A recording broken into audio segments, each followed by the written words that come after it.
안녕하세요. 상식이 도입되는 지식스쿨 최 기자입니다. 미국 대선이 기나긴 개표 여정에 첫 번째 마침표를 찍었습니다. 미국 언론에선 조 바이든이 제46대 대통령으로 당선되었다고 일제히 보도를 했습니다. 개표 닷새 만에 당선 소식이 나오자 미국 곳곳에서 환호도 나오고 있는데요. 바이든 대통령 당선인은 승리 확정 보도 직후 트위터를 통해 우리의 위대한 나라를 이끌도록 미국이 나를 선택해줘 영광이라고 전했습니다. 또한 우리 앞에 놓인 일들은 험난할 것이지만 이걸 약속하겠다.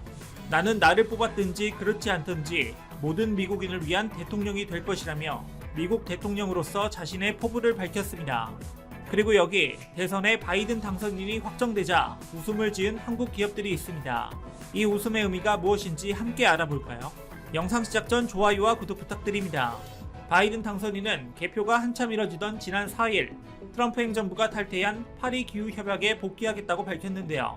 파리 기후협약 복귀는 기후변화를 음모론으로 치부하고 국제적 협약을 탈퇴해버린 트럼프 정부의 과오를 되돌려 놓는다는 의미로 내세운 바이든 당선인의 상징적 공약입니다. 바이든의 환경 관련 공약은 적극적이고 다양하며 포괄적인데요. 크게 기후위기 대응, 청정에너지, 환경정의 등 세 가지로 나눌 수 있습니다. 이 중 기후위기에 대응하기 위해 2050년까지 온실가스 배출량 넷제로 달성을 목표로 10년간 1조 7천억 달러를 투자한다는 계획을 두고 있습니다. 넷제로는 기존 원전은 유지하되 신재생 에너지를 통해 모든 탄소 배출을 제로로 만들어 버리겠다는 겁니다. 이와 함께 첫 임기 안에 2조 달러, 우리 돈 약 2,240조 원을 투자해 고효율 건축, 친환경 차 보급 등으로 100만 일자리를 만들겠다고 했죠. 또 건전한 에너지 및 환경 정책으로 개선된 공공보건과 경제 기회를 제공함으로써 환경 정의를 실현하는 것 역시 바이든 당선인의 주요 공약 중 하나입니다. 이 같은 정책에 친환경 에너지 관련 사업을 적극적으로 펼치고 있는 하나솔루션의 행보가 집중되고 있습니다. 하나솔루션은 어느덧 태양광이 핵심 사업 부분이 되면서 올해 상반기 기준 태양광 사업의 영업이익이 전체의 절반을 넘게 차지하고 있죠. 경쟁력도 매우 높다고 평가받았는데요. 하나큐셀은 한국을 비롯한 미국, 독일, 일본, 영국에서 시장 점유율 1위를 기록 중입니다. 또 하나솔루션은 수소와 미래형 에너지 시스템 등 차세대 친환경 사업에 힘을 주고 있어 주목을 받고 있습니다. 수소와 관련해선 태양광에서 얻은 전기로 물을 분해해 그린 수소를 만들겠다는 청사진을 그린 상태인데요. 기존 천연가스를 이용한 것보다 더 친환경적인 것으로 평가받았죠.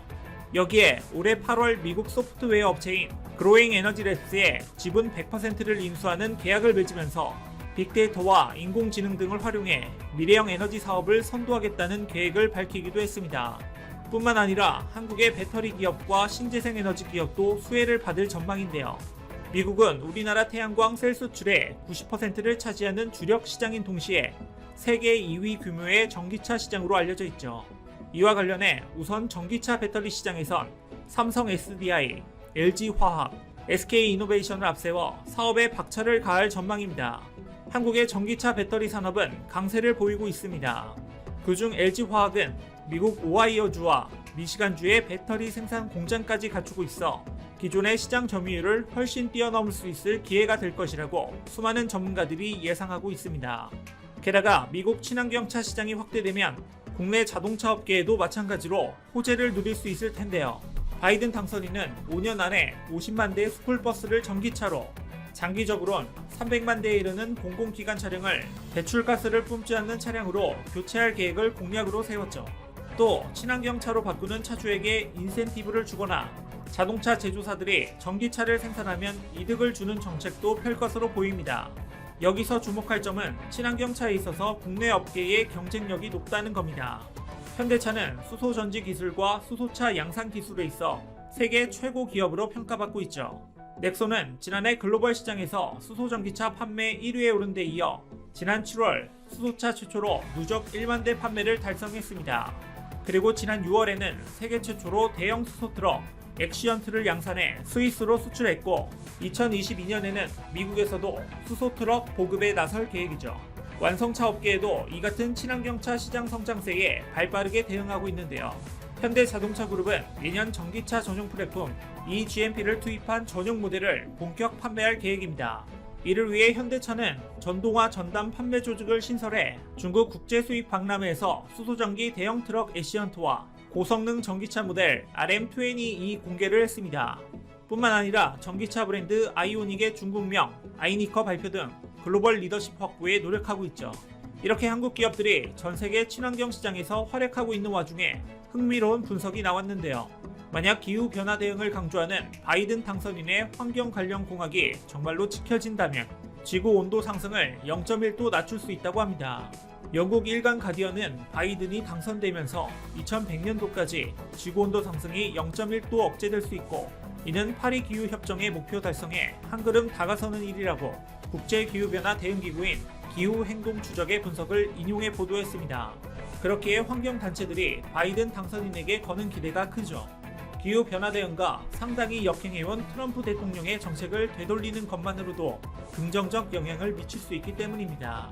트럼프 대통령은 온실가스 감축을 위한 오바마 행정부의 각종 조치를 뒤집었고 각국 국가들이 서명한 파리 기후협정을 탈퇴했는데 현재까지 협약 서명국 중 탈퇴한 국가는 미국이 유일합니다.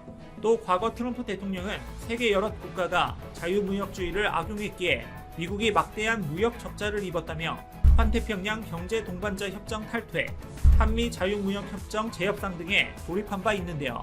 이것이 바이든 당선인이 트럼프 대통령과 가장 차별화를 둔 지점인 겁니다. 그는 통상에서 동맹국을 고려한 행보와 각종 국제 규범을 준수하겠다는 뜻을 분명히 했죠.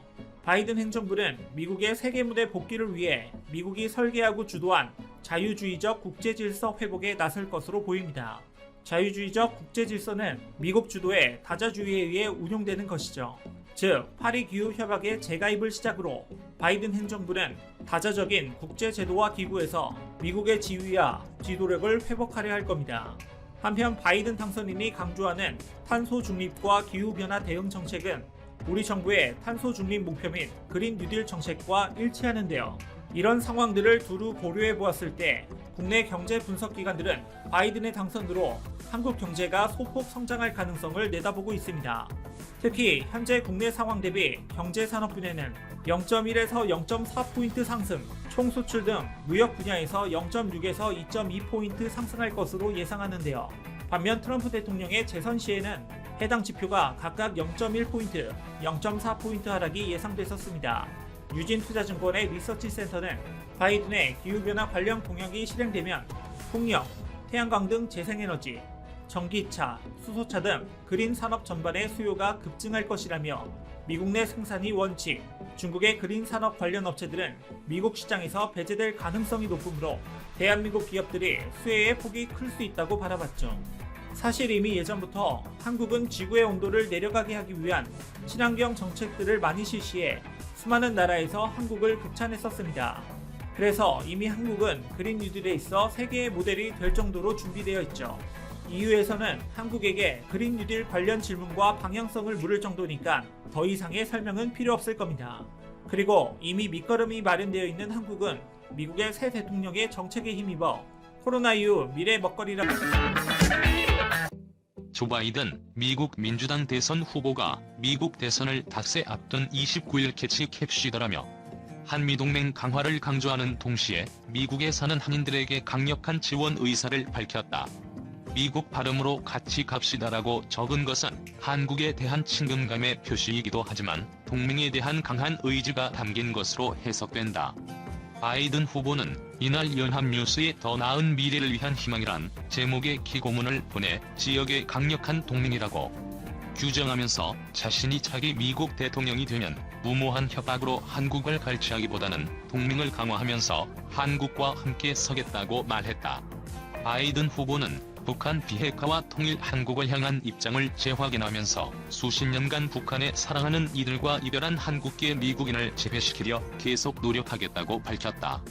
특히 미국이 세계 최강국이 되는 과정에서 한국계 미국인이 얼마나 기여했는지를 여러 번 언급하면서 아메리칸 드림을 지켜나가겠다고 약속했다. 바이든 후보는 1903년 1월 13일 하와이의 서리민자부터 지금 우리를 앞으로 이끄는 떠오르는 기업인 사업가까지 한 세기 이상 한국계 미국인은 미국을 강하게 만들었다며 200만 명의 한국계 미국인이 이룬 수많은 기여에 감사드린다고 강조했다. 바이든 후보는 상원 의원 시절이던 2002년 한인 이민 100년을 기념하는 결의안 통과에 관여한 사실을 거론하며 결의안은 미국이 전 세계에 자유와 희망의 횃불로 서도록 도운 한국계 미국인 공동체의 용기, 희생, 성공을 인정하는 것이었다고 회고했다. 그러면서 대통령으로서 나는 모두를 위한 아메리칸 드림을 계속 수호할 것이고 따라서 모든 한국계 미국인 가족이 번영과 더 나은 미래에 있어 똑같이 공정한 기회를 얻게 될 것이라고 덧붙였다. 바이든 후보는 신종 코로나 바이러스 감염증으로 미국 내 소상공업 20%가 문을 닫았다며 그중 다수가 한국계 미국인 기업이라고 지적한 뒤 트럼프의 실패한 리더십은 우리 경제를 망쳤고 많은 한국계 미국인의 희망을 산산조각 냈다고 비판했다. 또한 한국계 미국인 기업인을 방해하는 언어 장벽 완화에도 힘쓰겠다고 말했다. 그러면서 망가진 이민 시스템을 고칠 것이고 등록되지 않은 한국인의 시민권을 위한 로드맵을 제공할 것이라며 수만 명의 한국인 입양아를 미국인으로 인정하는 데 노력하겠다고 약속했다. 바이든 군대 철수 협박으로 한국 갈취 안해 동맹 강화할 것. 조 바이든 미국 민주당 대선 후보는 29일 도널드 트럼프 대통령을 정면으로 겨냥해 주한 미군 철수로 협박하며 한국을 갈취하는 식의 행위는 하지 않겠다고 공언했다. 또 한미동맹이 피로 맺어졌다고 중요성을 부각하면서 대통령 당선 시원 측에 입각한 외교와 북한 비핵화를 향한 노력을 계속하겠다는 뜻을 분명히 했다. 바이든 후보는 이날 연합뉴스에 보낸 우리의 더 나은 미래를 위한 희망이라는 제목의 기고문에서 이같이 밝혔다. 각종 여론조사에서 트럼프 대통령을 앞서는 바이든이 대선 후보로서 국내 언론에 기고문을 보내 한국 국민과 한국계 미국인에 대한 자신의 각별한 마음과 정책 구상을 밝힌 것은 이번이 처음이다. 바이든 후보는 기고문에서 말은 중요하다. 그리고 대통령의 말은 훨씬 더 중요하다고 한 뒤 대통령으로서 나는 우리의 군대를 철수하겠다는 무모한 협박으로 한국을 갈취하기보다는 동아시아와 그 이상의 지역에서 평화를 지키기 위해 우리의 동맹을 강화하면서 한국과 함께 설 것이라고 말했다. 트럼프 대통령이 종종 한국이 안보 무임승차를 한다고 비판하며 한미 방위비 분담금 대폭 증액을 압박하고 주한 미군 철수까지 주장한 것으로 알려진 데 대해 갈취라는 표현까지 써서 강한 반대 입장을 분명히 한 것으로 해석된다. 바이든 후보가 당선되면 교착 상태인 방위비 협상에 숨통이 뜰 것을 예고한 대목으로 보인다. 트럼프 행정부는 방위비 분담금을 현행보다 5배 인상하라는 무리한 요구를 했다가 증액폭을 50%로 낮추긴 했지만 13% 인상안을 제시한 한국과 여전히 격차가 큰 상태다. 바이든 후보는 또 나는 원칙에 입각한 외교에 관여하고 비핵화한 북한과 통일된 한반도를 향해 계속 나아갈 것이라고 밝혔다. 그는 기고문에서 구체적인 비핵화 해법을 부연하지 않았지만 원칙에 입각한 외교를 언급한 것은 대북 정책에서 트럼프 대통령식의 방법론을 택하지 않겠다는 뜻을 담은 것으로 여겨진다. 바이든 후보는 그동안 트럼프 대통령의 2차례 북미 정상회담을 비롯한 양국 정상의 만남이 북한의 정당성만 부여했다고 비판했다. 그러면서 트럼프 대통령의 톱다운 방식 대신 실무 협상부터 단계를 밟아가는 보텀업 방식을 제시하고 한국, 중국 등 주변국과의 공조를 강조하는 자세를 취해왔다. 다만 그는 지난 22일 대선 후보 TV 토론 때 핵능력 축소에 동의하는 조건으로 김정은 북한 국무위원장을 만날 수 있다고 말해 실질적 성과를 담보할 수 있다면 북미 정상회담도 배제하지 않겠다는 입장까지 밝혔다.